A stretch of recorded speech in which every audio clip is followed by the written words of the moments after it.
ভাবতে পারি যে এটা ফিলিস্তিনি মুসলমানদের প্রতি অত্যাচার করা হচ্ছে। আজকে ফিলিস্তিনিকে নিধন করার চক্রান্ত হচ্ছে কিংবা করছে, এটা আমরা ভাবতে পারি এক কথায়। আসলে বিষয়টা কিন্তু তা নয়।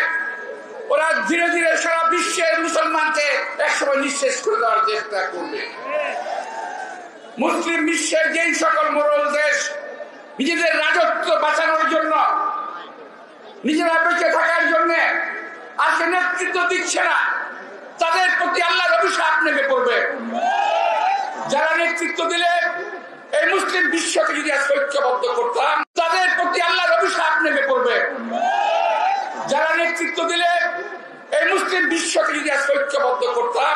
প্রিয় ভাইরা, এক ছাত্র ভাই, যিনি ছাত্রটা আমি না বলে পারছি না, সত্যি কথা বলতে হবে, প্রশংসার দাবিদার, ও বলেছে যদি বর্ডার থাকতো আমরা ভেঙে ঢুকে পড়তাম। সত্যিকার অর্থে সাহসী বক্তব্য রেখেছে, আমি বলবো, বাস্তব ভিত্তিক একটা বক্তব্য রেখেছে, আমি বলবো, আমি তাকে ধন্যবাদ জানাই। আমিও সুর রেখে বলতে চাই, যদি আজকে সুযোগ হতো, আমরা মুক্তিযুদ্ধ করেছি, আল্লাহর রহমতে বিশ্বের যে কোনো দেশে গিয়ে বাংলাদেশ জামাল ছেলেরা যুদ্ধ করে দেশকে বাঁচানোর জন্য, ফিলিস্তিন বাঁচানোর জন্য একটা চেষ্টা করতে পারত। আমি সেদিন পত্রিকায় দেখেছি যে বাংলাদেশের বেশ কয়েকজন যুবক ফিলিস্তিনের যুদ্ধে অংশগ্রহণ করেছে। যুদ্ধ তো নয়, একটা একতরফা ভাবে মুসলমান নিধন করা হচ্ছে।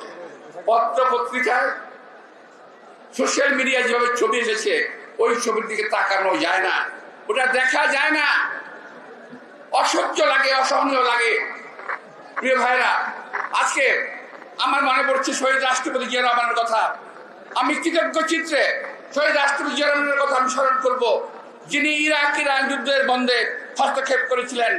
আমি বিশ্বাস করি যদি আজকে শহীদ রাষ্ট্রপতি জিয়া রহমান বেঁচে থাকতেন, এমন ভূমিকা নিতেন যে ইসরায়েল এই অপকর্ম করার সাহস করত না। বাংলাদেশে এমন নেতৃত্ব প্রয়োজন, জিয়া রহমান দরকার। এই জিয়া রহমান যিনি সারা বিশ্বের মুসলিমদেরকে নেতৃত্ব দিতে পারবে। আমরা বিশ্বাস করি আমাদের নেতা তারেক রহমান, তার যোগ্য উত্তরসূরি। আজকের এই সময় যদি আমি কথা বলি, অনেকে বলবেন যে চামচাগিরি করতেছে। না, চামচা না, উনি পারবেন। আমি মনে করি উনি ওনার অবস্থান থেকে ব্যবস্থা নেবেন। আমি বিশ্বাস করি সারা বিশ্বের, সারা বাংলাদেশের মানুষ আজকে আমার নেতার পিছনে থাকবেন। আমরাও